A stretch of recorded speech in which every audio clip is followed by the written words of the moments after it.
Allah sebagai Rabbku, Islam sebagai agamaku, dan Muhammad sallallahu alaihi wasallam sebagai nabi. Maka Allah Subhanahu wa taala akan meridhai kita kelak pada hari kiamat. Assalamualaikum warahmatullahi wabarakatuh. Alhamdulillah wassalatu wassalamu ala Rasulillah wa ala alihi wa sahbihi wa mawalah wa la hawla wa la quwata illa billahi wa ba'du. Alhamdulillah, segala puja dan puji hanya milik Allah Subhanahu wa ta'ala. Salat dan juga salam kita hadiahkan kepada Rasul kita Nabi besar Muhammad sallallahu alaihi wa ala alihi wasallam. Tema di malam hari ini kita akan membahas tentang kematian. Kematian yang buruk atau disebut dengan su'ul khatimati. Apa alamat-alamatnya dan apa penyebabnya, serta beberapa kisah yang disebutkan para ulama dan nasihat-nasihat para ulama agar kita tidak meninggal dalam posisi su'ul khatimah. Ma'asyiral muslimin yang dimuliakan Allah Subhanahu wa ta'ala, di dalam surah Qaf ayat 22 Allah Subhanahu wa taala berfirman, laqad kunta fi ghaflatin min hadza fakashafna anka ghita'ak fabasarukal yawma hadid. Sungguh kamu berada dalam keadaan lalai dari hal itu, maksudnya dari kematian. Maka kami akan singkapkan darimu penutup yang menutupi matamu. Maka ketika itu penglihatanmu teramat sangat tajam. Surah Qaf ini, sebagian ahli tafsir mengatakan ini kondisi saat manusia sedang mengalami sakaratul maut. Bahwa ketika di dunia mata kita ini terhalang dalam hal-hal kegaiban. Kita tidak mungkin melihat malaikat. Tetapi saat kematian Allah Subhanahu wa taala katakan, fakashafna anka ghita'ak fabasarukal yawma hadid. Maka kami, kata Allah, akan singkapkan daripadamu penutup yang menutupi matamu. Maka penglihatan pada hari itu sangat tajam sekali. Artinya orang yang sedang sakaratul maut itu disingkap perkara-perkara gaib kepadanya. Ma'asyiral muslimin yang dimuliakan Allah Azza wa Jalla, ada beberapa tanda saat manusia itu menjelang ajalnya. Tanda yang pertama, ru'yal muhtadhir li malakil mauti. Bahwa orang yang sedang sakaratul maut itu mampu melihat malaikat yang akan mencabut nyawanya. Fa in kana min ahli sa'adati fa innahu yara malakal mauti fi suratin hasanatin wa yara malaikatar rahmata bidal wujuhi ma'ahum aqfanun minal jannati wa hanutun minal jannah yajlisuna minhum maddal basar thumma ya'ti malakul mauti fayajlisu inda ra'sihi fayaqul ya ayyatuhan nafsut tayyibah ukhruji ila maghfiratin minallahi wa ridwan. Jadi yang pertama, tanda-tanda orang itu menjelang ajal, dia sanggup melihat malaikat maut. kalau memang yang meninggal ini dia orang yang akan mendapatkan kebahagiaan, min ahli sa'adah, maka dia akan melihat malaikat maut itu dalam bentuk yang sangat indah. Dan dia akan melihat malaikat-malaikat rahmat yang wajah-wajah mereka sangat bersinar. Mereka membawa kain kafan dari sorga dan wangian dari sorga. Kemudian mereka pun duduk sejauh mata memandang. Kemudian dia pun membisikkan di telinganya, wahai jiwa yang baik, keluarlah kepada keridhaan Allah dan ampunannya. Ini kalau yang meninggal itu orang baik. Tetapi kalau yang meninggalnya orang jahat, ahli maksiat, wa amma in kana min ahli saqawati fa innahu yara malakal mauti fi suratin ukhra wa yara malaikatal adzabi sudal wujuhi ma'ahum aqfanun min narin wa hanutun min nari. Thumma ya'ti malakul mauti wa yajlisu inda ra'si wa yubashshiruhu bi sakhatillahi wa ghadabi fayaqul ukhruji ayyatuhan nafsul khabithah abshiri bi sakhatin minallahi wa ghadabi.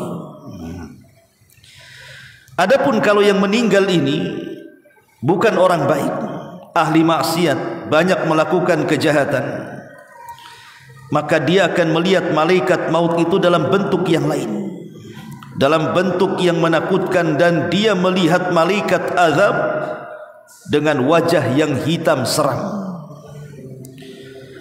Kemudian mereka membawa kain kafan dari neraka dan bau busuk dari neraka. Kemudian malaikat pencabut nyawa akan duduk di samping kepalanya dan akan menghabar gembirakan dengan kemurkaan Allah dan kemarahannya, seraya mengatakan, wahai jiwa yang buruk, keluarlah kepada kemarahan Allah dan murkanya. Begitulah gambaran orang-orang yang sedang sakaratul maut. Fakashafna anka ghita'aka al-yawm fabasaruhu yawma hadid. Di mana Allah Subhanahu wa taala mengatakan, maka kami singkapkan darimu penghalang-penghalang, di mana fabasarukal yawma hadid, matamu pada hari itu sangat tajam, mampu menyingkap tabir-tabir kegaiban. Ma'asyiral muslimin yang dimuliakan Allah Subhanahu wa taala, ketika orang yang diperlihatkan malakul maut, apakah dia orang baik ataupun orang jahat, maka marhalah yang kedua, maka dia tiba-tiba adamul muqawamati wal istislamu lil yakin, maka dia akan hilang kekuatannya, kemudian pasrah apapun yang akan diperbuat oleh malaikat pencabut nyawa itu. Ma'asyiral muslimin yang dimuliakan Allah Azza wa Jalla, bahkan dia mendengar tapi tidak bisa bicara. Dia ingin bicara tapi tidak bisa. Bahkan dia tidak bisa membantah. Dan ketika itulah dia merasakan sakarat. Sakarat itu artinya rasa sakit saat kematian yang tidak ada yang tahu rasanya kecuali Allah Subhanahu wa taala. Karena setiap orang mati itu ada sakaratnya. Sebagaimana Nabi sallallahu alaihi wasallam mengatakan, ala lil mauti la sakarat. Ketahuilah dalam kematian itu ada sakarat. Ada rasa sakit yang luar biasa. Rasa sakit ini kalau diderita oleh seorang mukmin, boleh jadi sebagai penggugur terakhir dosa dia. Tapi kalau rasa sakit ini dirasakan oleh ahli maksiat, maka boleh jadi itu muqaddimah azab bagi dia. Maka setelah kemudian ruh dicabut dan dimulai dari jari jemari kaki, kemudian naik ke atas sampai di tenggorokan. Ini kalau nyawa sudah di tenggorokan, mustahil akan kembali ke badan. Karena Allah Subhanahu wa taala yang mengatakan, hatta idza balagatit taraqi wa qila man rah. Nyawa itu kalau sudah sampai di tenggorokan, kila mandrok, siapa yang bisa meruqyah dia, mengembalikan ruh ke dalam jasadnya? Tidak ada yang bisa mengobati dia. Makanya saat itulah kenapa kemudian Allah menutup pintu tobat bagi dia, karena kalau ruh sudah di tenggorokan mustahil akan hidup lagi. Nabi SAW mengatakan, innallaha yaqbalu taubata abdin ma lam yugharghir. Allah itu masih menerima taubat seorang hamba sebelum nyawa di kerongkongan. Ma'asyiral muslimin yang dimuliakan Allah Azza wa Jalla, kemudian setelah malaikat maut mengeluarkan ruhnya, dan dalam hadis yang panjang, hadis Bara bin Azib radhiyallahu anhu, Nabi mempermisalkan dengan dua perkara. Kalau kematian seorang mukmin itu seperti air yang menetes terakhir dalam perut, dalam mulut teko. Jadi kalau seandainya ada teko tuh, kan teko itu kan ada mulutnya. Kalau seandainya air itu memenuhi teko, kemudian kita tuangkan, tentu airnya akan deras keluar. Tapi kalau dalam teko itu air tinggal satu tetes, kemudian kita tuangkan, maka air itu akan berjalan dengan pelan sampai tergantung di mulut teko. Itulah permisalan kematian seorang mukmin, pelan-pelan tapi pasti.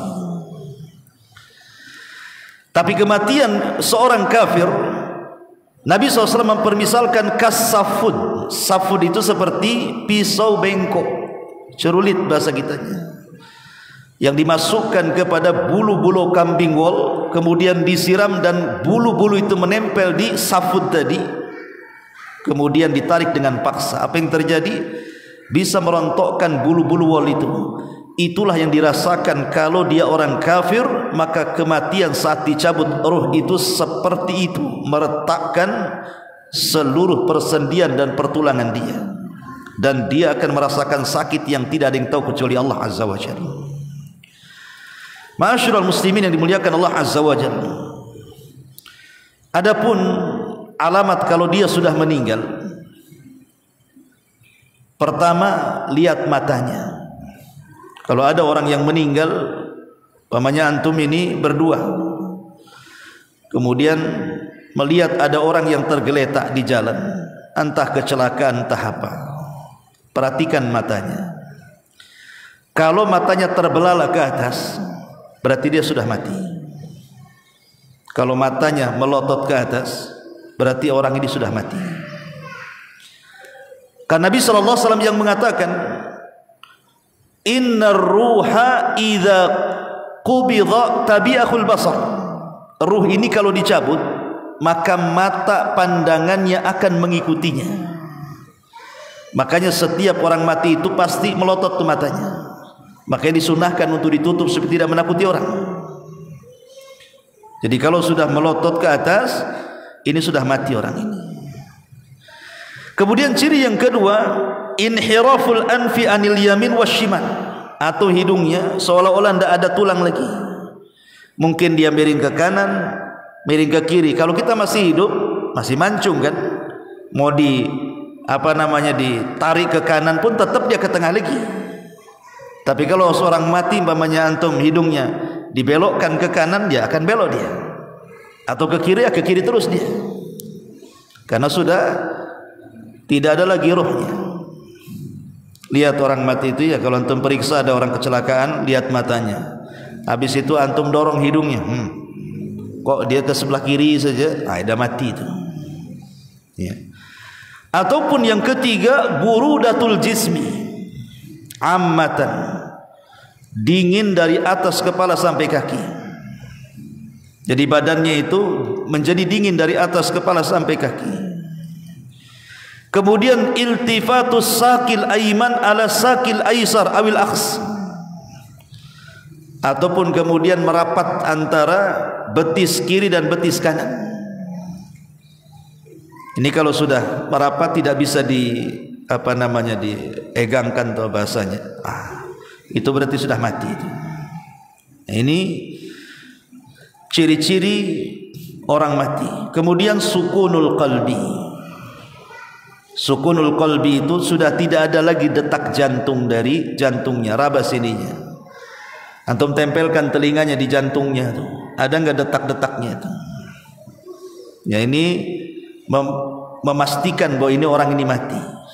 Matanya terbelalak, kemudian hidungnya bisa jatuh ke kiri atau ke kanan, kemudian betisnya merapat, kemudian merasa dingin dari atas kepala sampai kaki, kemudian berhenti detak jantungnya.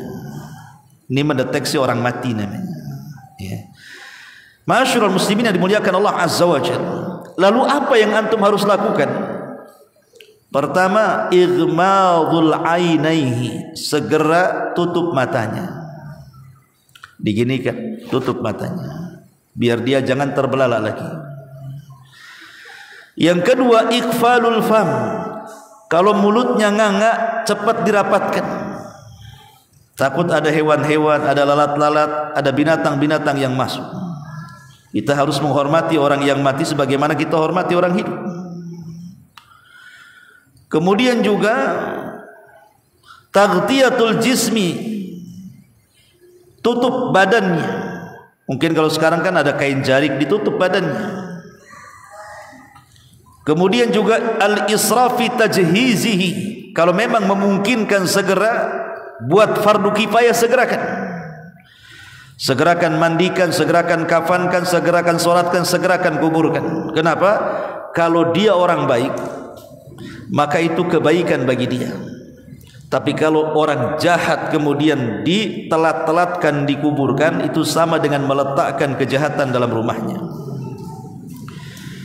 Makanya Rasul mengatakan asri'u bil janazah, segerakan memfardu kifayahkan jenazah itu.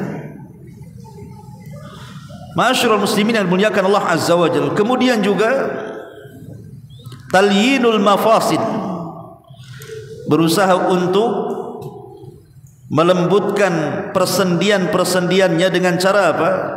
Ya dengan cara dimandikan tadi. Makanya kalau bisa, kalau orang baru mati itu dimandikan biasanya enak. Kenapa? Karena masih lentur. Tapi si jasad ini kalau sudah semalam, itu dia tegang dia. Sehingga kadang-kadang kita ini mau menggerakkan tangan saja kaku tuh. Sehingga akan sulit pemandian. Makanya minimalnya jenazah itu kalau sudah meninggal, kenapa harus menunggu saudaranya kadang-kadang 1 hari 1 malam? Apa manfaatnya coba? Enggak ada manfaatnya. Manfaat dia adalah berdoa untuk si mayat, bukan menunggu si mayat. Ma'asyiral muslimin yang dimuliakan Allah Azza wa Jalla, baru setelah kemudian selesai dimandikan, selesai dikafankan, disolatkan, kemudian dikuburkan, maka tanya apakah si mayat ini punya hutang. Tanya kepada keluarganya, punya hutang kepada Allah atau tidak. Mungkin dia pernah jima di bulan Ramadan siang-siang hari sehingga dia kena kafarah, atau pernah bernazar, atau pernah berwasiat, karena hutang kepada Allah lebih berat dibayar dibandingkan hutang kepada makhluk. Kalau tidak ada hutang dengan Allah, hutang dengan makhluk, tanyakan pernah pinjam uang tidak? Kalau pernah, kembalikan dari harta warisnya. Dari harta warisnya ya, sebelum dibagi menjadi ahli waris, keluarkan untuk acara jenazah, entah beli kubur, beli kafan, dan begitu seterusnya. Lah ini diantara adab setelah kematian. Ma'asyiral muslimin yang dimuliakan Allah Azza wa Jalla, adapun alamat orang ini dikatakan mati baik secara singkat disebutkan di dalam hadis Muadz bin Jabal radhiyallahu anhu. Nabi SAW mengatakan, man kana akhiru kalamihi la ilaha illallah dakhala al-jannah.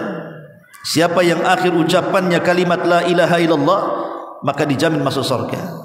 Berarti tanda-tanda husnul khatimah, dia bisa mengucapkan kalimatut tauhid saat kematiannya. Kemudian hadis yang kedua, Nabi SAW mengatakan mautul mu'min bi arakil jabin. Kematian seorang mukmin itu ada keringat di dahinya walaupun di musim dingin. Kalau nampak ada keringat di dahi sini, berarti ini mati baik. Ini husnul khatimah. Kemudian yang ketiga, Nabi SAW mengatakan dalam hadis Abdullah bin Amr bin As radhiyallahu an, ma min muslim yamutu yaumal jum'ati aw lailatal jum'ati illa waqahu Allahu fitnatal qabri. Tidaklah seorang mukmin meninggal dunia pada hari Jumat atau di malam Jumat kecuali Allah akan hindarkan dari fitnah kubur.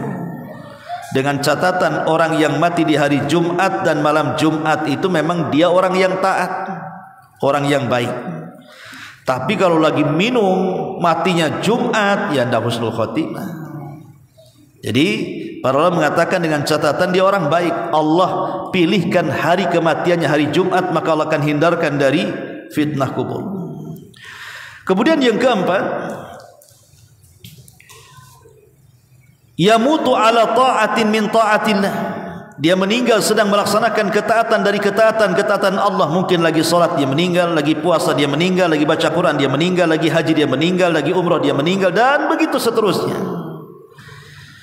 Karena Nabi SAW ketika melihat ada seorang sahabat yang jatuh dari tunggangan untanya saat tawaf,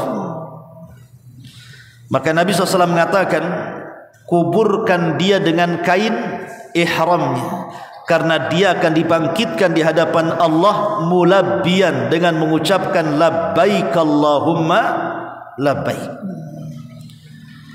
Menunjukkan bahwa orang yang mati dalam ketaatan itu mereka tanda daripada tanda-tanda husnul khatimah. Atau karena kebaikannya dipuji manusia.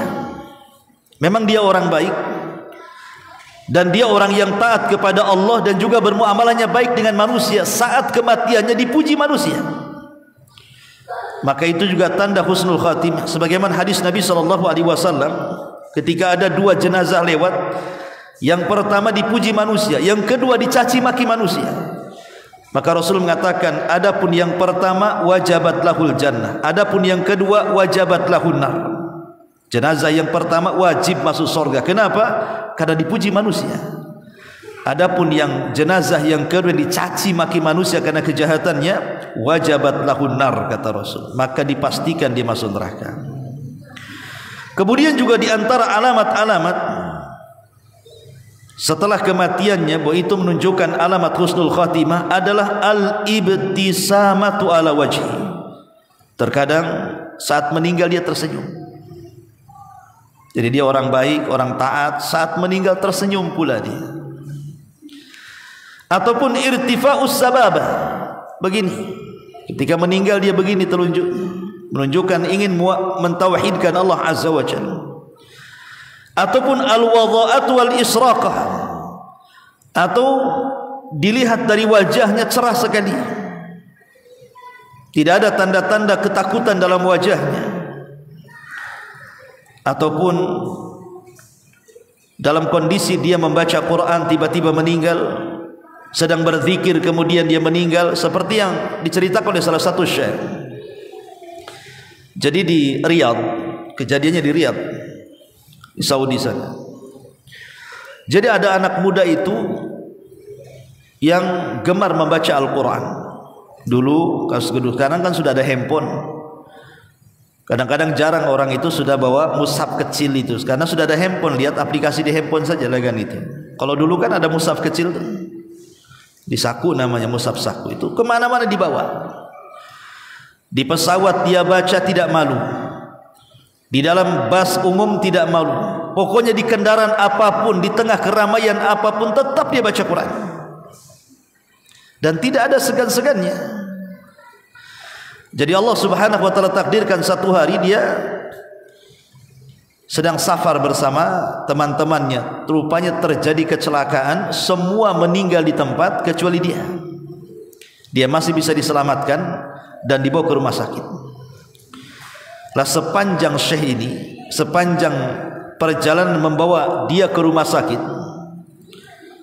anak muda ini yang gemar membaca Quran ini selalu mengulang-ulang suratun Najm, wan najmi idza hawa ma dhalla sahibukum wa ma ghawa wa ma yantiqu anil hawa in huwa illa wahyun yuha. Terus diulang-ulang, wa ma yantiqu anil hawa in huwa illa wahyun yuha, sampai dibawa ke rumah sakit matanya terpejam Ketika diingatkan pun terus membaca Quran.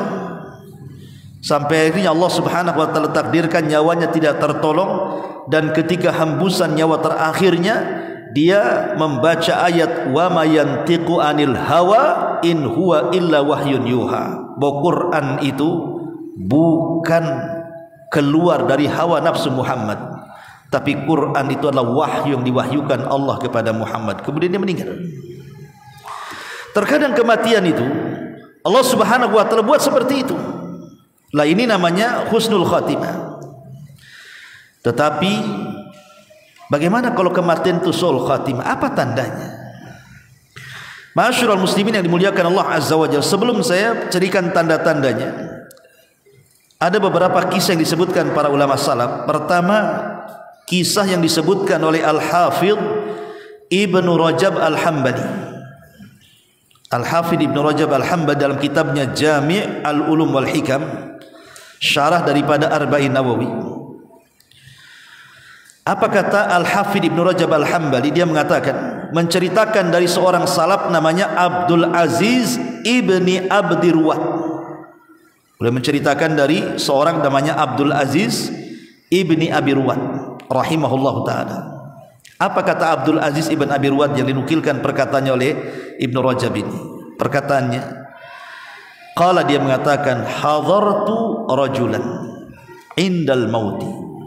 Kata Abdul Aziz Ibn Abi Ruwad ini, aku pernah hadir di seseorang yang sedang menjelang kematiannya, sedang sakaratul maut. Yulakkinu bisyahadati, dia pun sedang ditalkin, diejahkan padanya dengan kalimat syahadat, la ilaha illallah. Wahai fulan, katakan la ilaha illallah. Wahai fulan, katakan la ilaha illallah. Faqala fi akhiri maqal, tiba-tiba setiap dia disuruh untuk mengucapkan kalimat la ilaha illallah, dia mengatakan apa? Kafartu billadzi taqul. Kafartu billadzi taqulu. Aku kufur dengan apa yang kau ucapkan itu. Aku kufur dengan apa yang kau ucapkan. Dia kufur dengan kalimat la ilaha illallah. Kemudian dia mengatakan, wa ma tanfa'uni kalimatu la ilaha illallah. Lalu apa manfaatnya kalimat itu untukku, katanya. Kemudian dia pun meninggal dunia. Abdul Aziz Ibn Abi Ruwad ini penasaran, kenapa dia bisa ngomong begitu? Ketika ditalkin, katakan ya fulan la ilaha illallah, dia mengatakan aku kufur dengan kalimat itu. Apa gunanya kalimat itu untukku? Jadi Abdul Aziz Ibn Abi Ruwad ini, kata Al-Hafidh Ibn Rajab Al-Hambali, dia mencari-cari tahu kepada keluarganya, kenapa kematiannya sampai seperti itu. Rupanya keluarganya bercerita, fa idza huwa mudminul khamri. Rupanya semasa hidupnya dia itu gemar minum minuman keras, gemar narkoba, minuman keras. Rupanya Allah buat kematiannya seperti itu. Naudzubillah. Ini namanya su'ul khatimah. Ini kisah yang pertama disebutkan oleh Al-Hafidh Ibn Rajab Al-Hambali. Kemudian juga disebutkan oleh Syekh Abdul Rahim dalam sebuah tulisan beliau, Al-Khawfu min Su'il Khatimah. Syekh Abdul Rahim At-Tahan dalam muhadarahnya ketika menjelaskan tentang takutnya seseorang itu dari buruk akhir perjalanan hidupnya, beliau menceritakan, satu hari terjadi kejadian luar biasa di sebuah kota Qasim. Ini kejadian di Qasim ya, masih di Saudi sana, di Qasim.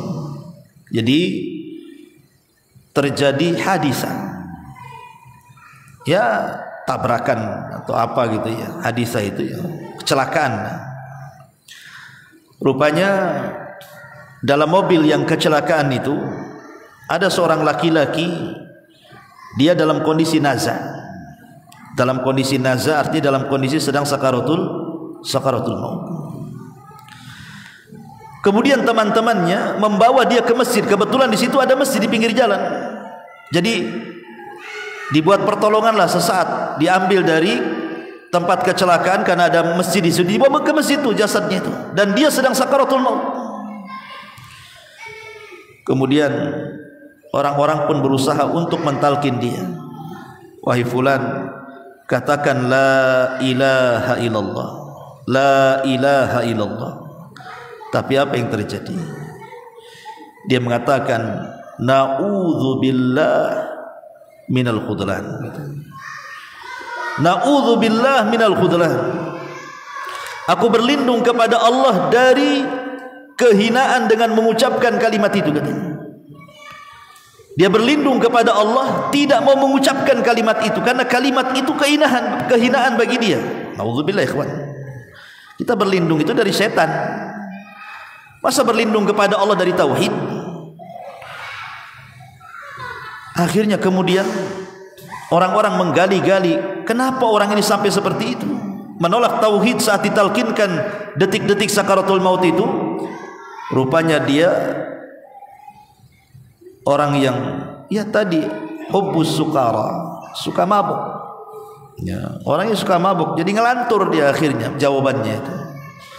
Itulah bagaimana ahli maksiat, naudzubillah, sampai seperti itu. Bahkan juga disebutkan oleh beberapa ulama, ada seseorang itu subhanallah dalam kehidupannya itu dia ahli puasa.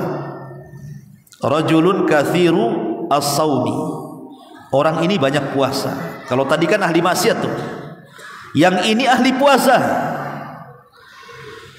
Bahkan bukan puasa, ibadah-ibadah yang lain pun dia lakukan. Salat malam, membaca Quran, pokoknya ahli ibadah lah orang ini. Tetapi Allah subhanahu wa ta'ala takdirkan banyak ujian menimpa dia.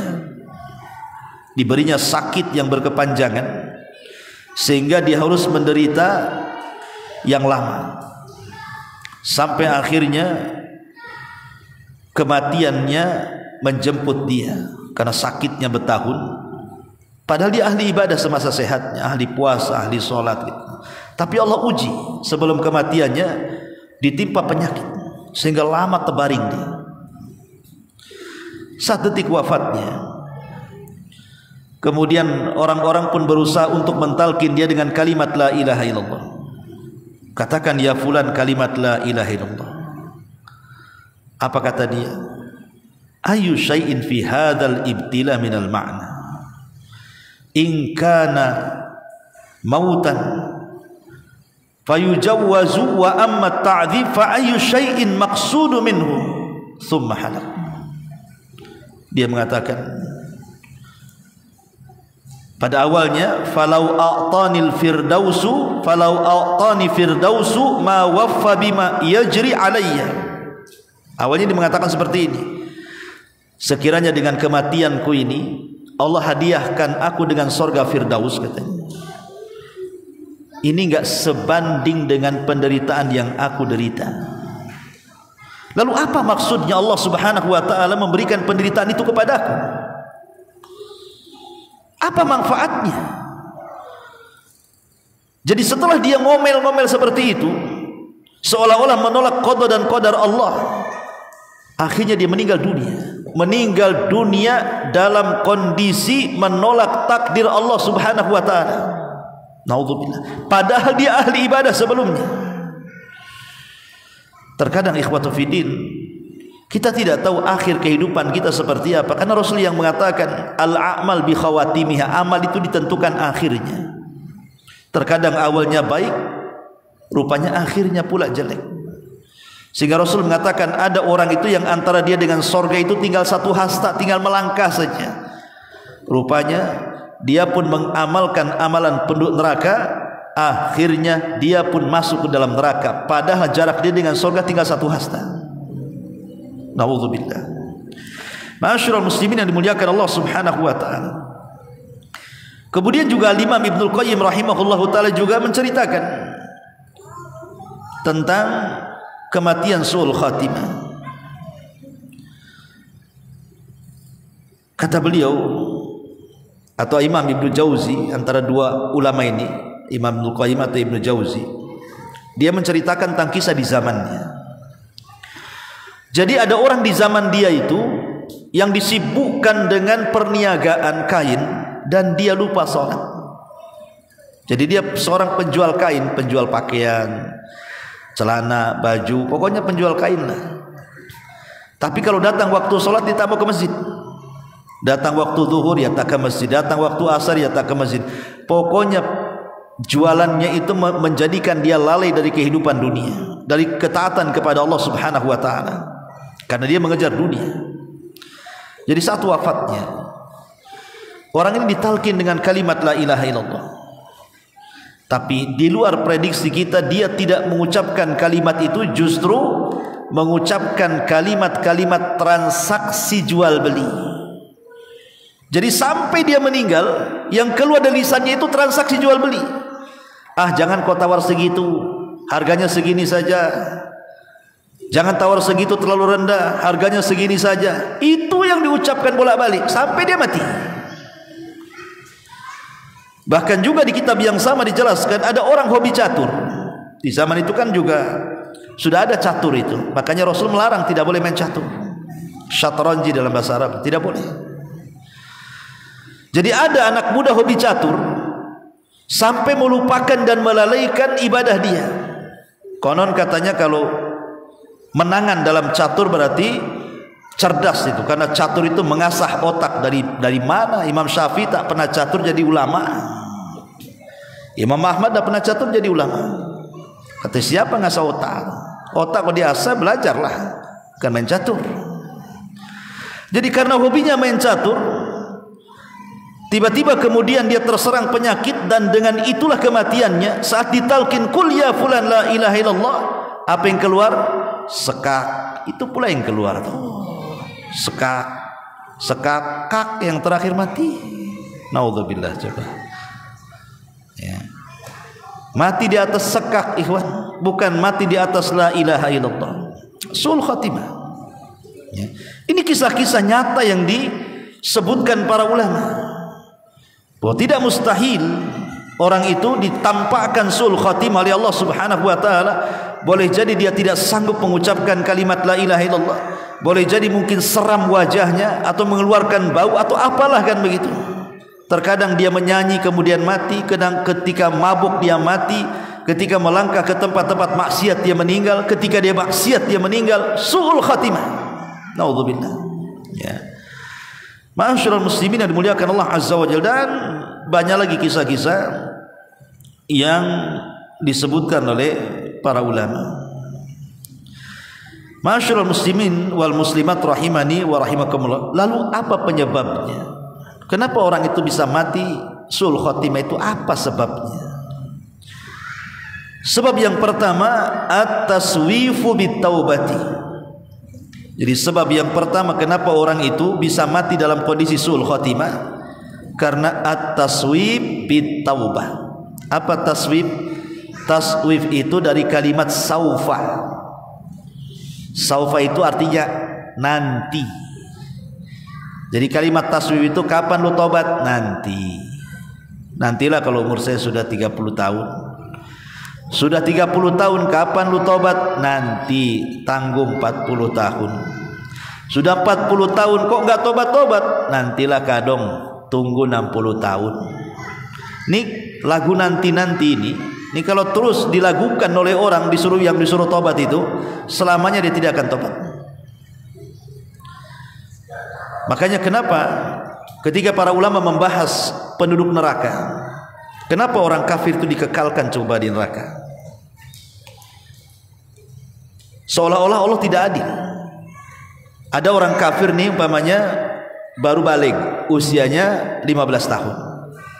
Otomatis 15 tahun kan sudah dibebani syariat tuh. Baru setahun mati dia. Berarti karena dia kafir masuk neraka kan? Dosanya 1 tahun, di nerakanya selama-lamanya. Adilnya di mana? Harusnya kalau dia melakukan kekafiran 1 tahun di neraka juga lah kan begitu. Masa kesalahan dia 1 tahun ditebus dengan dikekalkan di neraka selama-lamanya? Bagaimana jawabannya? Ulama mengatakan karena Allah itu maha tahu. Tahu kalau seandainya orang-orang kafir ini dikembalikan kembali dari neraka ke dunia, pasti mereka kafir lagi. Sebagaimana Allah mengatakan lau ruddu la'adu limanuhu anhu. Kalau mereka dikembalikan dari neraka ke bumi, pasti kufur lagi. Logikanya seperti ini. Kapan antum tobat? Nantilah Ustaz, tunggu 40 tahun. Usia sudah 40 tahun Allah kabulkan tuh. Ada juga yang kemudian sebelum 40 tahun dia meninggal, tapi ada juga yang dikabulkan oleh Allah sampai 40 tahun. Kemudian kita katakan, dulu kamu usia 20 tahun, kalau sudah 40 tahun mau tobat. Sekarang sudah 40 tahun, kenapa kau tak tobat? Nantilah nunggu. Itulah sama dengan orang kafir yang masuk neraka. Dia janji, ya Allah, kembalikan kami ke dunia, katanya. Oke, Allah kembalikan ke dunia. Apakah menjamin setelah dia kembali ke dunia itu dia akan bertobat dan betul-betul taubatan nasuha? Belum tentu. Bisa jadi balik lagi kepada kekafirannya. Sama dengan orang yang bercita-cita ingin tobat 40 tahun sudah dikabulkan, sampai 40 tahun tak tobat-tobat juga, kan begitu. Itu logikanya seperti itu. Maka taswib ini bahaya. Menanti-nanti tobat ini bahaya, karena orang yang menanti-nanti tobat ini justru dia mati dalam kondisi masih menanti tobat, tidak tobat-tobat. Ya. Yang kedua, hubbul maksiati, senang dengan maksiat. Orang kalau senang dengan maksiat, maka dipastikan akan sulit untuk mendapatkan predikat husnul khotimah. Dipastikan dia sul khotimah kalau dia tidak segera meninggalkan maksiat. Kenapa? Karena Rasul yang mengatakan, yub'atsu kullu 'abdin 'ala ma mata 'alaihi. Manusia itu akan dibangkitkan sesuai dengan kebiasaan sebelum matinya. Jadi kalau seandainya kebiasaan sebelum matinya dia memang ahli ibadah, ahli taat, betul-betul melaksanakan perintah, fasanu yassiruhu lil yusra, Allah mudahkan jalannya. Insyaallah dia mengakhiri kehidupannya dengan husnul khatimah. Tapi kalau kebiasaan hidupnya itu maksiat sana sini, maka dipastikan fasanu yassiruhu lil usra, bukan jalan mudah yang Allah mudahkan, jalan sulit Allah sulitkan lagi. Bisa jadi diakhiri dengan kematiannya. Karena ada istilah bahwa orang meninggal itu sesuai dengan kebiasaan hidupnya. Kalau kebiasaan hidupnya ahli maksiat, maka mati di atas maksiat. Kalau kebiasaan hidupnya taat, maka mati di atas kemaksiat, di atas ketaatan kepada Allah Subhanahu wa taala. Begitulah kata para ulama. Dan ketika manusia dibangkitkan juga seperti itu. Ini yang kedua. Yang ketiga, fasadul mu'taqad, rusaknya akidah. Rusaknya akidah. Saya baru lihat YouTube. Isinya apa? Isinya Islam Pancasila. Kami memilih Islam Pancasila karena kami tidak seperti Islam yang lain yang mengejar sorga. Justru kami menolak sorga, katanya. Dia tolak sorga. Lihat di YouTube. Di tengah-tengah orang mengejar sorga, kami Islam Pancasila, katanya, kami justru menolak sorga. Karena kami hanya menginginkan apa? Keredoan atau apa istilahnya. Kami tidak menginginkan sorga dalam beramal. Ikhwan, bagaimana tidak mengharap sorga? Nabi SAW yang mengatakan, idza sa'altumullaha fas'alul firdausa fa innahu a'lal jannah wa fawqahu arsyur rahman. Apabila engkau meminta sorga, mintalah sorga yang paling tinggi, sorga Firdaus. Hadis ini menunjukkan apa? Kita disuruh minta sorga. Kita disuruh minta sorga, mengharap supaya kita masuk sorga. Bagaimana kemudian dia menolak sorga, kan gitu? Karena kami ini ibadah bukan mengharap sorga. Ya betul, memang ibadah kita mengharap Allah. Tapi Allah sendiri yang memerintahkan kita untuk dalam ibadah itu juga ada harapan mendapatkan sorga. Sebagaimana Allah cantumkan sendiri dalam Quran kisah siapa? Asiyah bintu Muzahim, istri Fir'aun. Saat dia dilemparkan oleh Fir'aun dari ketinggian kemudian mati, sebelum mati apa yang dikehendaki Asiyah bintu Muzahim dalam itu di Quran itu? Dia mengatakan apa? Rabbibnili indaka baitan fil jannah. wa najjini min fir'auna wa amali wa najjini minal qaumidz zalimin. Ini ucapan istri Fir'aun. Dia mengatakan, ya Rabb kami, enggak masalah, aku korbankan semua, aku siap mati, tapi tolong bangunkan istana di sisimu di sorga. Jadi Al-Quran menghikayatkan tentang kisah Asiyah bintu Muzaim meminta istana di sorga. Kok kita tidak boleh minta sorga? Bukankah doa yang diajarkan Nabi SAW apa? Allahumma inas'alukal jannah. Ya Allah, kami meminta sorga. Kalau seandainya kita mengucapkan kalimat itu, maka sorga akan bicara, ya Allah, masukkan orang ini kepadaku. Sebagaimana kalau kita mengatakan wa na'udzubika minan nar, aku berlindung kepadamu ya Allah dari neraka, maka neraka akan bicara, ya Allah, jauhkan orang ini dariku, katanya. Cuman orang tak minta sorga ini? Ini ajaran apa sebenarnya? Ma'asyiral muslimin yang dimuliakan Allah Subhanahu wa taala, belum lagi ada orang yang bersalawat di gereja. Coba, ceramah di gereja, salawatan di gereja, baca Quran di gereja, macam-macam. Makin kesini tuh makin aneh ajaran-ajarannya. Kalau memang itu atas nama toleransi, Islam loh dengan tegas mengatakan lakum dinukum waliyadin. Kurang apa konsep ini? Agama kalian yakini dengan kalian, agama kami yakini. Ngapain dicampur adukan kayak rujak petis dan apa, nyampur aduk di situ? Ini liberal namanya. Islam tidak pernah mengenal liberal. Islam itu adalah mentauhidkan Allah. Hanya satu-satunya agama yang benar itu Islam. Tidak ada di luar Islam itu benar. Itulah ajaran yang benar. Mana dalilnya? Inna dina indallahil Islam. Wa man yabtaghi ghairal islami dinan falan yuqbala minhu wa huwa fil akhirati minal khasirin. Satu-satunya agama yang diridhai Allah itu Islam. Siapa yang mencari agama selain Islam, selain tertolak, rugi dia. Kurang tegas gimana sampai Rasul mengatakan, tidak ada satupun Yahudi ataupun Nasrani yang mendengar kedatanganku kemudian tidak beriman kepadaku, illa kecuali dia akan masuk ke dalam jahanam. Pasrul, dan banyak dari Quran dan Sunnah yang menunjukkan bahwa tidak semua agama itu benar. Yang benar itu cuma Islam. Karena ada orang yang mengatakan semua agama benar.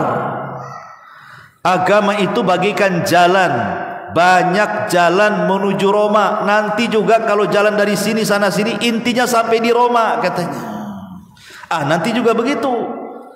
Mungkin kamu dengan cara seperti ini, agama ini menuju sorga, yang ini dengan cara ini menuju sorga, yang ini dengan cara ini menuju, nanti sama-sama ketemu di sorga kok, katanya. La ilaha illallah. Beda kita dengan Nasrani, beda kita dengan Yahudi. Kita ini agama tauhid. Nasrani menuhankan Isa, menganggap Isa Tuhan, menganggap Isa satu di antara tiga Tuhan, dan menganggap Isa adalah anak Tuhan. Macam mana mau disamakan? Yahudi mengatakan Uzair anak Allah. Tidak ada itu. Maka ketika rusak akidah, kemudian dia meninggal su'ul khatimah.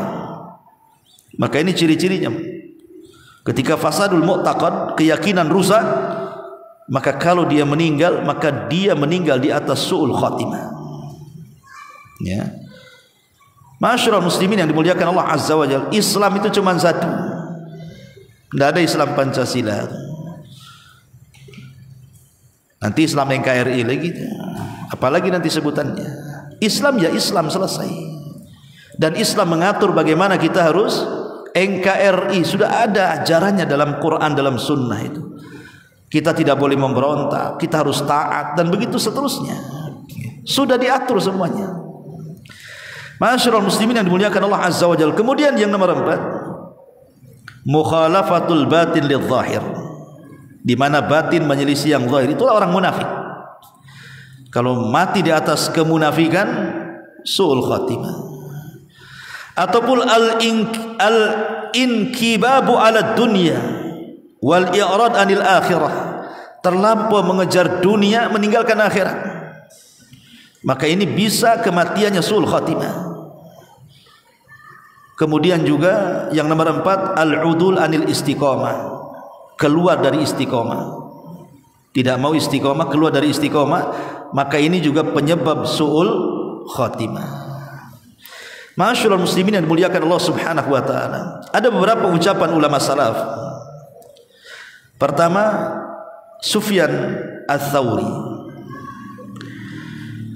Dijelaskan baka Sufyan Ats-Tsauri rahimahullahu taala lailatan ila sabahi.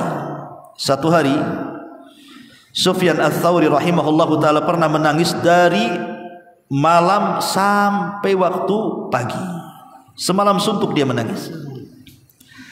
Falamma asbaha qila lahu, ketika di waktu pagi datang dikatakan kepadanya, wa ma yubkika ya imam, apa yang membuat anda menangis semalam hari wahai imam? Apa kata Sufyan Ats-Tsauri? Az-dzunubu az-dzunubu, dosa, dosa dan dosa. Aku memikirkan dosa. Kemudian dia mengatakan, az-dzunubu ahwan min hadza, walakin abki min khaufil khatimati. Tapi ada perkara yang aku tangisi melebihi dosa. Kata Sufyan Ats-Tsauri, dengan memikirkan dosa saja aku sudah sedih, tapi ada perkara yang aku takutkan jauh dibandingkan dosa. Apa itu? Su'ul khatimah. Aku takut kalau Allah takdirkan aku mati, Allah akhiri kematianku dengan kematian yang buruk. Lihat bagaimana Sufyan Ats-Tsauri mengatakan seperti itu. Kemudian juga Imam Al-Ghazali rahimahullahu taala dia mengatakan, al-khatimatu ghairu ma'lumatin. Kata Imam Ghazali, akhir kehidupan manusia itu tidak tahu, tidak ada yang tahu. Ghairu ma'lumah, tidak ada yang tahu. Karena akhir kehidupan manusia itu Allah rahasiakan. Kenapa Allah rahasiakan? Supaya kita persiapan. Dan persiapan terbaik adalah watazawwadu fa inna khaira zadit taqwa. Berbekallah kalian karena sebaik-baik bekal adalah taqwa Allah azza wajalla. Bertakwa, melaksanakan perintah dan menjauhi larangan. Kemudian juga Al-Hafidz Ibnu Al-Jauzi rahimahullah taala mengatakan, lin nufusil khirati alamat. Salah satunya dia mengatakan al-ihtiqaru lil amal. Salah satu penyebab orang itu su'ul khatimah ketika dia meremehkan untuk melakukan amal saleh. Malas sholat, malas puasa, malas baca Quran, malas ke majelis ilmu, malas semuanya. Ya. Ihtiqar, meremehkan untuk beramal saleh. Ini juga salah satu pertanda su'ul khatimah. Kemudian juga Syekh Shalih Al-Fauzan hafizahullah tadi mengatakan al-a'mal bi khawatim. Amal itu ditentukan akhirnya. Fa innal insan la yaghtar bi amalihi wa in kana min aslahis salihin. Kata Syekh Shalih Fauzan, maka manusia jangan pernah bangga diri walaupun dia merasa paling soleh di antara semua orang soleh. Jangan sombong dengan amal soleh. Makanya ada istilah para ulama, buka'u al-mudhnib, tangisan orang-orang yang berbuat dosa karena menyesal dosanya, itu lebih baik min i'jab, daripada orang yang i'jab. I'jab itu artinya ta'ajub bi amalihi, dengan amalnya. Jadi orang yang melakukan dosa kemudian dia menangis karena menyesal, jauh lebih baik dibandingkan orang yang beramal soleh sepanjang hayatnya tapi dia ujub. Makanya Syekh Shalih Fauzan mengatakan apa? La yaghtar bi amalihi wa in kana min aslahi salihin. Jangan tertipu dengan amal soleh walaupun dia termasuk sesoleh-solehnya orang soleh. Bal yakhafu min su'il akibah. Kata Syekh Shalih Fauzan, bahkan dia harus takut Allah akhiri dengan akhir yang tidak baik. Ma'asyiral muslimin yang dimuliakan Allah Subhanahu wa taala. Dan banyak lagi perkataan para ulama supaya kita kembali untuk istiqomah dan tidak meninggal dalam kondisi su'ul khatimah. Mudah-mudahan kita diberikan oleh Allah Azza wa Jalla keistiqomahan dan kita diwafatkan dalam kondisi husnul khatimah. Wallahu a'lam. Ini yang bisa sampaikan. Subhanakallahumma bihamdika asyhadu an la ilaha illa anta astaghfiruka wa atubu ilaik. Allahu taala alam. Assalamualaikum warahmatullahi wabarakatuh.